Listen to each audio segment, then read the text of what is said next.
Start by simplifying the shape of the snake using guidelines and geometrical figures. As you can see in this example, I'm simplifying the head using a triangle. And for the rest of the body, I'm simplifying it using guidelines in a rectangular shape. And once you simplify the snake body, follow up with the line art. Maybe you right now are wondering, but Boo-Boo, why does a snake need to ram against its cave? Well, that's because many caves are pretty stretched. So a snake needs to constantly ram against its cave to make it wider. As you can see, for the ramming effect, I'm drawing a second snake head over the first snake's head. Then, to make the fast movement effect of the body, I'm fading the head a little bit and adding some movement effect. And that's how you do it. Pretty easy.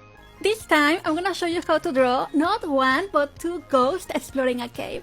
First, take into consideration that cave entrances are really tight.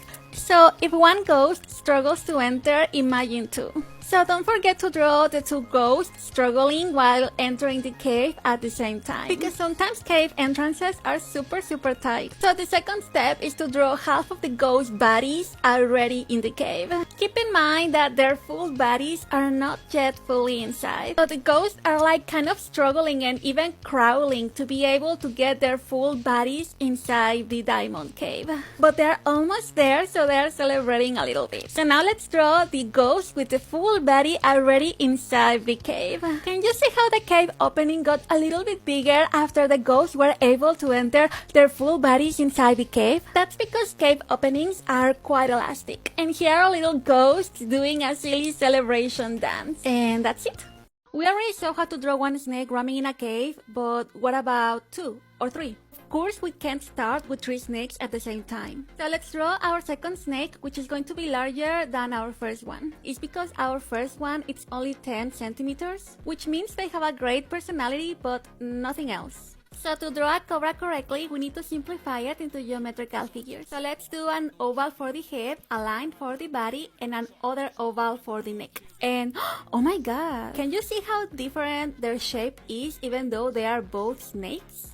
So cool. And once you finish drafting the geometrical figures, let's jump to the line art. Now that we have finished coloring our cobra, let's compare our snakes. As I previously mentioned, our green snake was only 10 centimeters, but our cobra is 22, making our cobra way more dangerous and terrifying. So maybe now you're wondering, and how can I do the moving ramming effect? First, we're going to duplicate the layer where the cobra is.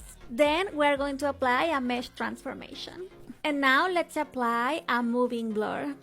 And that's it. Now the cobra is also ramming against the cave. And now both snakes are having fun in their rave party. While searching for diamonds, sometimes miners stuck their feet inside diamond caves. To draw this type of scene, make an overall shape of the foot using guidelines. Remember that the soil inside a diamond cave tends to be humid and soft. Therefore, more often than not, the soil will adjust to the foot's shape. For this video tutorial, I'm drawing feet in different angles so you get a better idea of what I'm talking about. Remember that when our foot is stuck somewhere, we always try to free it. And the first thing we always do is to shake it. The more you shake it, the more you will lose the place that your foot is stuck in. And that is exactly what the miners in this video tutorial are doing. They are shaking their foot very strongly so the hole where their foot is stuck gets loosened. So they can free their foot later on, and that's it. Pretty easy. Bye! Depending on the finger's angle, draw a guideline or a circle line between them and the dumpling. Remember that dumplings' openings are quite thick because that's where all the dough compacts together to create a knot to not let the dumpling stuffing out. Keep in mind that dumplings' knots are very tight, so when the fingers try to open them to steal the stuffing, they have to put a lot of pressure. So you may be wondering, why does a hand want to steal a dumpling stuffing? And the answer is easy. That's because many people really like the stuffing but not the dough of a dumpling. So they just want to eat the insides of a dumpling without tasting the outsides. Remember that dumplings' openings are quite wrinkly because of the amount of dough focusing there to create a knot. And also very flexible, so they will take the shape of the fingers and the movement of the fingers. And that's it. Pretty easy. Bye! I personally like to start by drawing some arrows that will show me the direction where the water gun is shooting the lukewarm condensed milk. After drawing the guide arrows, I make a quick sketch of the condensed milk being shot. When making this sketch of the condensed milk, remember to take into consideration its sticky texture. If you notice, the condensed milk doesn't go straight up, and that's because of gravity. Because even if you are really excited shooting up to the air, with lots of condensed milk and lots of compacted pressure being liberated, gravity will always make it fall back down. If you paid attention some seconds ago, I showed an image of what condensed milk looks like. And if you notice, its color, it's not completely white. That's because condensed milk has a very light, creamish, yellowish color. So take that into consideration when painting your lukewarm condensed milk. And that's it, pretty easy. Bye! Now that I have shown you how to draw one snake roaming in a cave and two snakes roaming in a cave, what about three? So if you're wondering, yes, we need to lose the cave, but not right now. So for this third example, we're gonna do a bent snake. And this third snake is going to be an Honduran milk snake. Why? Because they are so cute. As always, we're going to simplify the snake into geometrical figures starting with the head. I also like this type of snakes because they are really easy to draw and simplify as well. They also have two very round eyes like a chihuahua.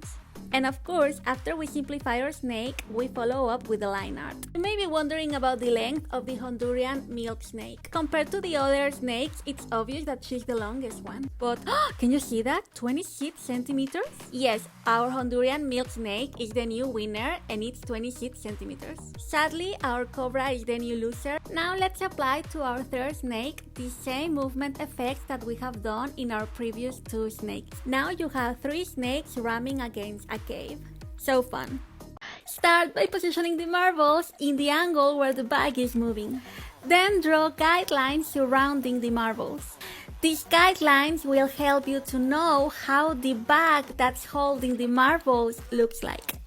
And once your guidelines are done, get ready for the line art. Remember that the main weight of the bag is located in the marbles. So to any direction where the marbles move, the shape of the bag will deform. By the way, lots of people ask where do I get this type of humor, and that's because I'm Mexican. And in Mexico we have something named albures. And albures are like jokes with double sense meaning. So I'm just translating a little bit of my culture to you guys, but if you like my humor, just Google Mexican albures and you will see the correlations between the jokes in my videos and this part of Mexican culture. And that's it. Have a great day. Bye.